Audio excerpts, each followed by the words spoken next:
to the T. It's Gary, baby.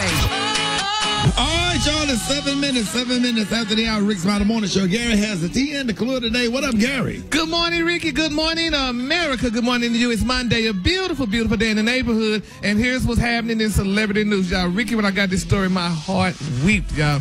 I'm talking about, y'all, honey, Jermaine Dupri, y'all. He recently sat on T.I.'s Expeditionally podcast.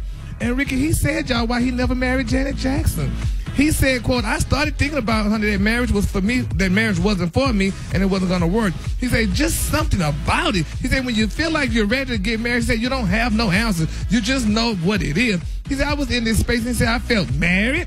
He said, I think the only thing that created a difference for me was the fact that we didn't live together. He said, we had an 8-9-year relationship, but we did not live together.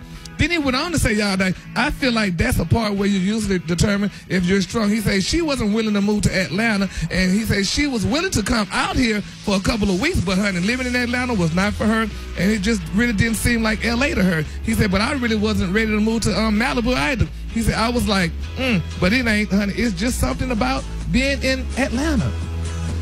Isn't that something? But I mean, Miss Jackson, this girl kind of grew up in Havenhurst, under the mansion in Havenhurst in Los Angeles. She was trying to move to Atlanta, honey, with all those Africans in America. Hold on. That house that they had together was an amazing house. Okay, it was one of the baddest houses I ever seen. So she didn't move, but for 9 years she was back and forth very often. So don't do that. Well, he said she came back, but Miss Jackson was not about to leave her Havenhurst mansion or her Malibu estate to move to Georgia with all them Africans in America. She was like, no, she was not moving there. Well, it worked out for 9 years, and they both kept their places. End the story. Thank you, Gary. Moving on. Well, Miss Jackson was like, baby, she wished she you ever seen a house in Malibu? Yeah. Okay, was it dope? Yes. I bet it is. You already know. That's why she wouldn't leave it to move to Georgia. Hell, no, ma'am. Miss Jackson was like, But nevertheless, honey, congratulations. They did make a good couple. Don't do that, Gary. But Miss Jackson was like, she wished she would. 9 years is a long time for people to make it, so I'm very happy. Georgia is beautiful. It was a great relationship, okay? Yeah, well, it was beautiful, but it wasn't beautiful enough for the league. But anyway, moving on, honey. There you go. In other celebrities. Get you somebody. For 1 year. She's like, I wish I would move out there. Get you somebody. For 2 days. Go with the next story, Gary. Moving on, child. Another celebrity news. Actress Keisha Knight Pulliam, honey. She's requesting that her ex-husband, Ed Hartwell, honey, be jailed, honey, and fined, honey, if he don't pay her $32,000 in back child support. Now, they're saying, until now, y'all, they're saying former NFL player Ed Hartwell, they say all you need to do is cough up $32,000 that he owed Keisha. Now, they're saying, y'all, that Keisha may continue her petition to the court and enforce her ex-husband to pay. He's only paying $5,000 in fine, and she said she wants him to spend 3 weeks in the pen. Now, they're saying, y'all, the actress and reality star, she wed Mr. Hartwell back in 2016, but after 6 months as newlyweds, they said the couple filed for divorce, both claiming, y'all, that the marriage was irretrievably broken with no chance of reconciliation. Now, they're saying Pulliam at the time was pregnant with their first and only child, which Hartwell publicly questioned paternity. Now, they're saying that Miss Keisha alleged that she endured cruel treatment from Hartwell while she was pregnant, which caused her to fear for her mental and emotional health. Wow. Do he get to see the baby? Well, I'm sure she probably let him see it. Most likely. Because if he's on child support, there's definitely a visitation or custody order. But the deal, but the judge ordered Hartwell to pay only $3,000 and $3,700 a month in child support. That's a lot of money, Gary. Their 2-year-old daughter. Now, they're saying Ella. Now, they're saying, although, honey, his financial affidavit shows, even he makes $9,000 a month. So he could at least get that woman her $3,000 a month. Yeah, he need to give her something for their beautiful daughter. Like that's not cool. She a like cutie? you made a baby, you got the money to do it. Like, what's the problem? Everybody know that's your baby. If she looked just like you, but Keisha takes very good care of that baby. I'm sure she does. I would just like to know and hear from him. Do she let him see the baby? I'm sure she could see him. He could see it on TV or something. Don't do that, Gary. Well, no, I mean, he could see the baby. There's a lot of folks on child support that don't get to see him. Absolutely. Right.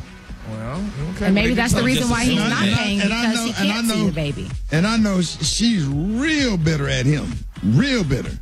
Yeah, well, but look what she said. She went through cruelty and mental cruelty and all that other stuff, and they was only married for 6 months. But Gary, we ain't heard his side of the story. Well, he needs to talk then. We heard his side of the story that he ain't paying the child support. Regardless of him talking, he need to do what he has to do to make sure that baby is okay. Yes, honey. Yeah, Honey, but she need to let him see him. Because from what I'm hearing, that she don't let him see him. Well, that's why I asked. I mean, if somebody was super cruel to me and was abusive and all kind of other stuff to me, and then we had a baby and you ain't do nothing for the baby, I can't say I would let you see my baby neither. You better preach, Brad. But that's the problem. It's not your baby. But you're not doing anything to make you ain't acting like it's our baby. Okay, but he can do something for he can do something. Absolutely. We always hear her side of the story, but we never hear his side of the story ever. And that's just allegation. Now, when people be mad, they gonna drum up all kind of stuff when they mad. I'm not saying that what she's saying is not true, but when people mad, you know they can be a little extra now. I'm just saying. We want to hear from his There's side always two sides to a story, or three sides. It's three. Her side, his side, and the true side. Well, we gonna see him. Well, we know right now he's $31,647 in child support debt. So we just know that. But they say to make matters worse, honey, Harwell has also defaulted on a previous court order to pay his ex-wife $8,000 in utilities and move out expenses, $800 for paternity test, and $5,000 in attorney fees, y'all. So they say Pulliam is fed up with her ex-husband's inconsistency to be there for Ella, and they say he's going as far as accusing him of being a deadbeat and missing for the first year of their daughter's life. So we're gonna see. Well, maybe Ed needs to call us. Can you get him to come on the show? I'm sure somebody can get him on. One of our wonderful producers could probably call Ed and see what's really going on, because I know Keisha has no reason to lie. So we're gonna see how this all turns out, honey. And they're saying it's a very touching story. All right, the color today is one of my favorite colors. My color today is treetop. On the high end, you say treetop, and on the low end, say beautiful green. That's your color for today. Y'all give it up for Gary with the T. I got your wake-up call. Wake-up calls. Get at me right now. 866-9-RICKEY. Wake-up calls up next. Rickey Smiley Morning Show. Rickey Smiley.